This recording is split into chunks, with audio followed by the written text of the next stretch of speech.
Hello and welcome to the Easter Cookalong with Cookery Doodle Doo. So we are going to be making some amazing hot cross scones today.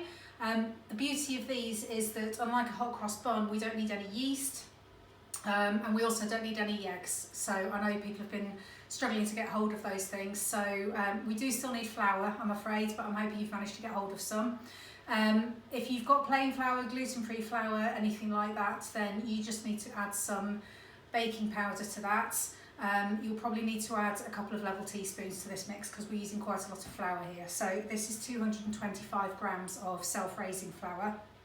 And what we're going to do first of all is we're going to rub some butter into the flour.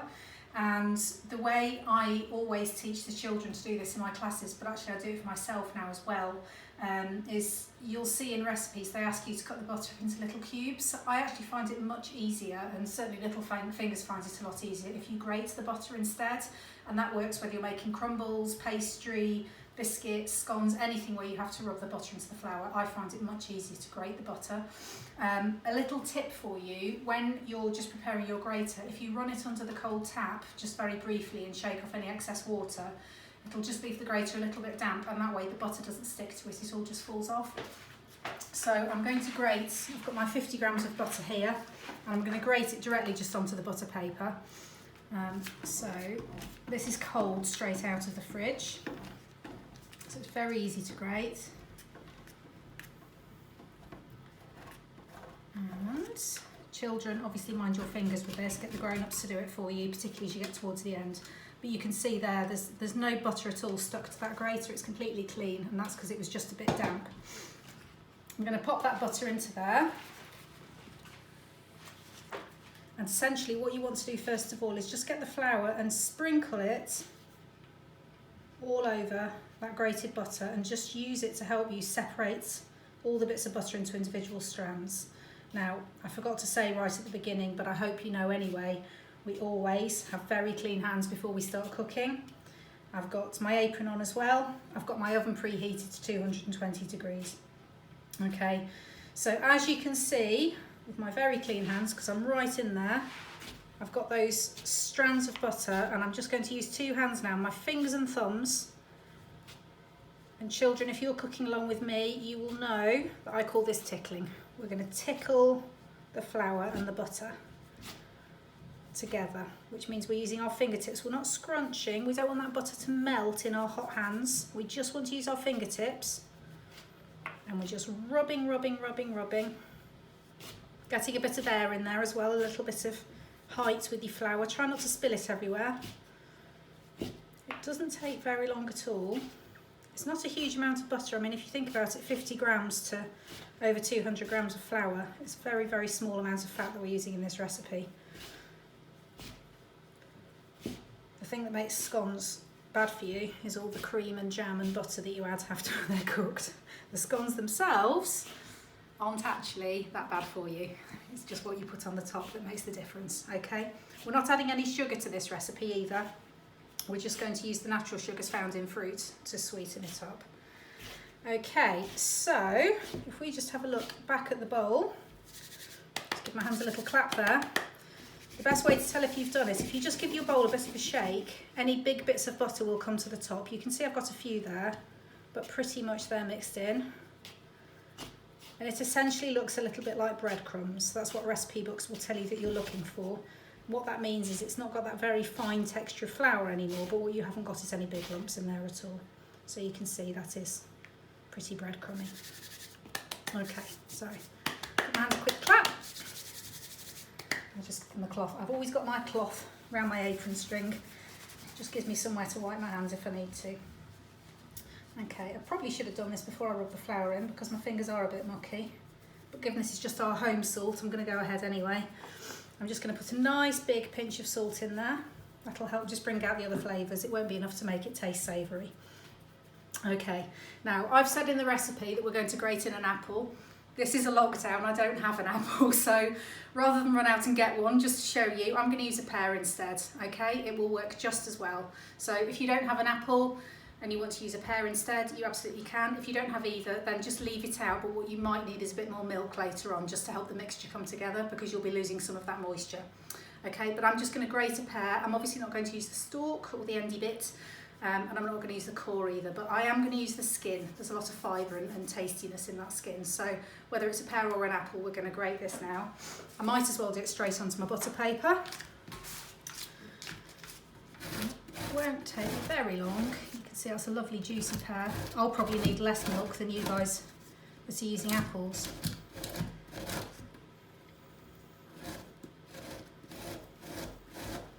Just going right down to the core and then turning round. Oops. There we go. Not much left of that pear, but what we do have is lots of lovely pear flesh. I'm going to pop that straight into the bowl. There we go. Obviously the pear was washed. I'm just going to mix that around a little bit. I'm going to try not to get my hands too sticky because there's some more stuff to go in there. Right, so I've said 50 grams of dried fruit. You can use any dried fruit you've got. I've got quite a good store cupboard, I'm very lucky just because of the job I do. So I happen to have already some raisins, some glacé cherries and some dried apricots as well. So the raisins, the size they are, they can just go straight in.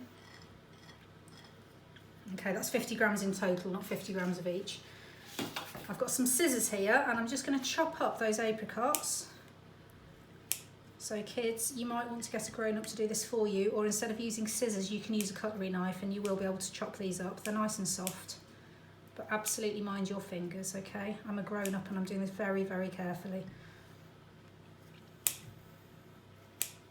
Grown-ups, if you need to pause at this point and just take a little bit longer to help your little ones cut up the fruit, then absolutely do so.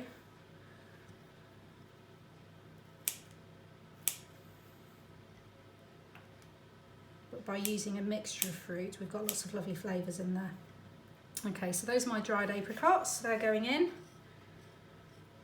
So they were into little chunks about the same size as the raisins.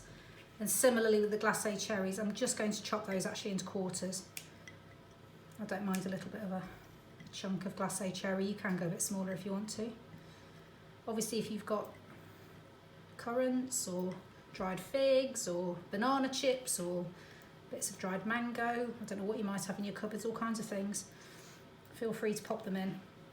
If you don't have any dried fruit, it doesn't matter, but obviously that is kind of the essence of a hot cross bun, which is what we're trying to replicate here. So it would be nice if you could find some to pop in, even if it is just raisins. Okay, so again, just mixing that through. And what you want to do is get that dried fruit coated in a bit of the flour mixture, because that will help stop it sink to the bottom. It's more important in a cake than in a scone really, but certainly you just want to absorb some of that moisture and try and make them a bit less sticky. Okay, so what we need now is some moisture to try and bring this together. So we're going to use some yoghurt and some milk. If you only have one or the other, that's absolutely fine. You can use just one of the other. You could also use buttermilk, sour cream, you could use an egg if you wanted to. Obviously I'm going to use a bit of milk and a bit of yoghurt. The yoghurt adds a bit of protein and the milk just adds a little bit more moisture to make a nice light scone. So I'm just going to weigh the yoghurt straight in. We're going to use 50 grams of yoghurt, and I've just got plain yoghurt here. If you've got vanilla yoghurt, that's absolutely fine. As I said, there's no sugar in the recipe, but it is a slightly sweetened recipe because of the dried fruit, so there's absolutely no problem with using a sweetened yoghurt. Okay, so that's 50 grams, actually just over, but it doesn't matter because I can adjust the amount of milk I use. Okay, and I'm just going to start mixing that together. But like I mentioned when we did the cheesy flatbreads, it's hard to give an exact amount of liquid you need when you're working with flour, because it absolutely depends on how thirsty that flour is, how it's been stored, and even the type of weather as well. So I've just mixed that yoghurt through, and I'm just going to start adding a bit of milk at a time. It'll probably be about 3 tablespoons, which would also work out as about 45 grams or 45 mils. pretty much the same with the liquid. The weight of a mil, or the weight of a gram compared to a milliliter is about the same. So if you need 500 millilitres of water, you can absolutely just weigh out 500 grams and that's what you'll get. What we don't want to do is work this dough too much, your scones will be tough. So we're literally trying to add enough moisture to just bring the mixture together. I'm not going to give you an exact amount of milk because, as I said, it depends how thirsty the flour is, but also how moist your apple or pear were, whether you used one at all, and to a degree how moist your dried fruits are as well. So that shouldn't make as much of a difference. Okay, that's the basic mixture there. Now it is entirely up to you whether you want to add any traditional Easter spices into this. So the first time I made these, I didn't add any at all.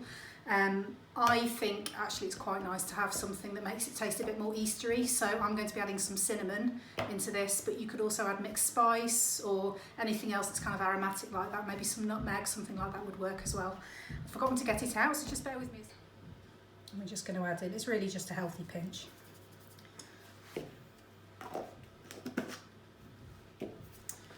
Right, so once that is mixed through, that is our mixture done.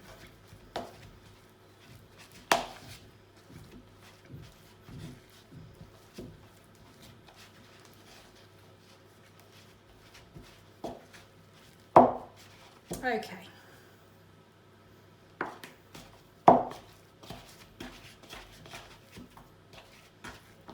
So what we've got here is quite a wet dough, okay? It's tempting to make it drier than this, but Mary Berry and Delia have both said that a wetter scone dough is better, so that's how I always have mine. Okay, so I'm just going to flour the table.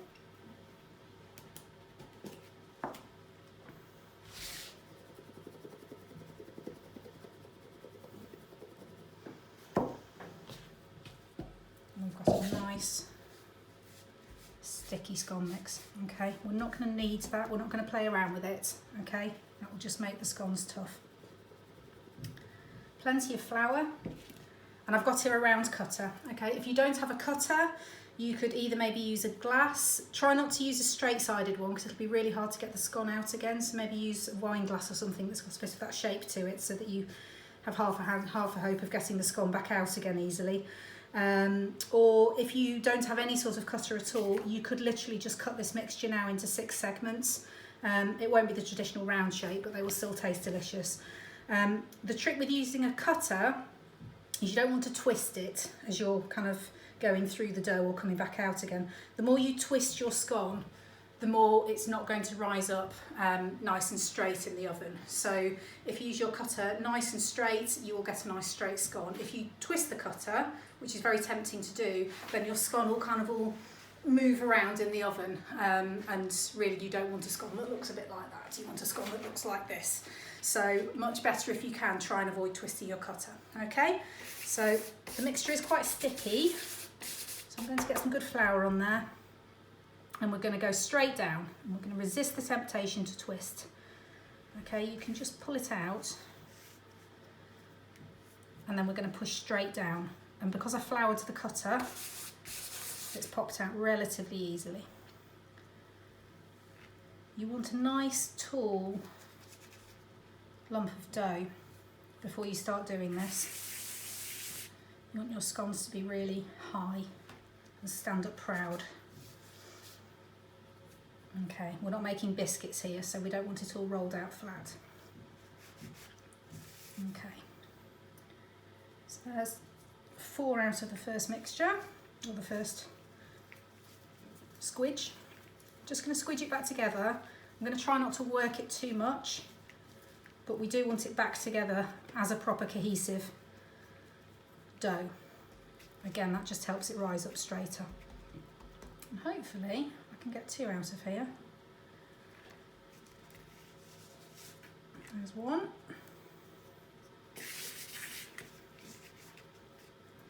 It is better to have them all the same size, so actually I'm going to leave that one like that. It won't rise up as neatly as the others because it doesn't have the cut sides, but I don't really mind too much. Okay, now we're making hot cross scones, so we do need to put a cross in the middle of that. There's different ways you can do this. I've experimented with different ways. I have tried snipping them with scissors. That seems to work quite well. That's what I'm going to do now. Or you can get a sharp knife. But what you want is a cross in there, because we're going to put the we're going to fill in the cross later on when we decorate these. So I'm just going to put quite a deep snip into the top of each of those. Because the dough's sticky, it does stick back together again in the middle. So I'm just going to have a little fiddle around with that now and just open them back out. Okay, but you can see there's quite a defined cross in the middle of each of those. And then what we want to do now is just glaze the top. You can, if you have plenty of them, use a precious egg, and that will make them lovely and golden. But I promised everyone I was going to avoid using eggs this week.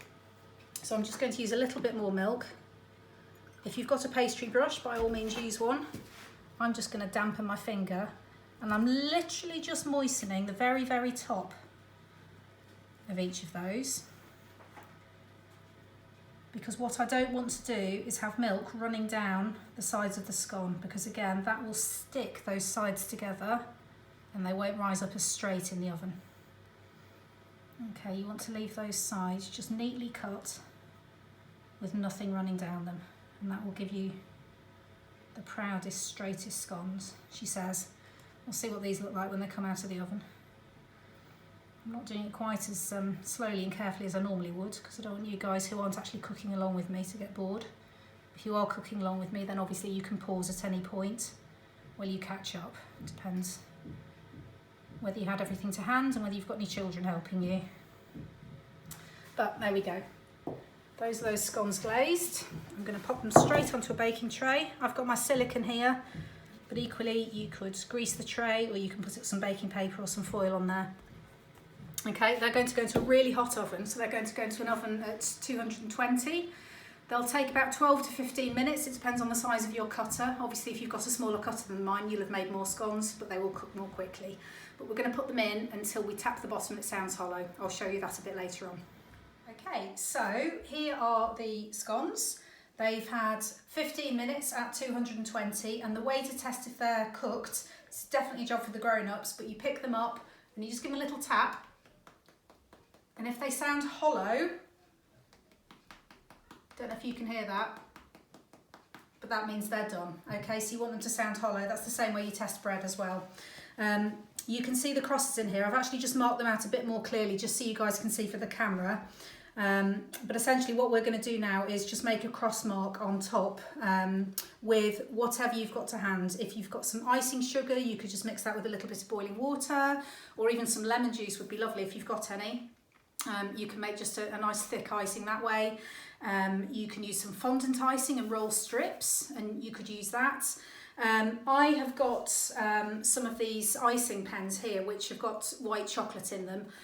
They just happen to be left over from a party, so this is what I'm going to use. You literally just pop these in boiling water and they melt. I appreciate most of you won't have those, but what you could do is melt some white chocolate just in a little bowl over some boiling water, and you can use a teaspoon just to drizzle that. If you want to be very precise about the way you do it, then you can use a piping bag if you've got one, or even just the corner of a little plastic bag. You just snip off and you can use that to pipe as well. So I'm just going to use this, and I'm just going to squeeze my white chocolate just in a cross shape, and you can see that that is just the finishing touch we need to make these just look like hot cross buns. Very, very simply. If you don't have anything at all that you can drizzle on like this, you could maybe use some sweets, maybe some strawberry laces, something long and thin like that. Or you could even just put little rows of sweets or sprinkles or something, just to give you the effect. The very traditional cross shape. There we go. And there we have it. Hot cross scones. Hope you enjoy them.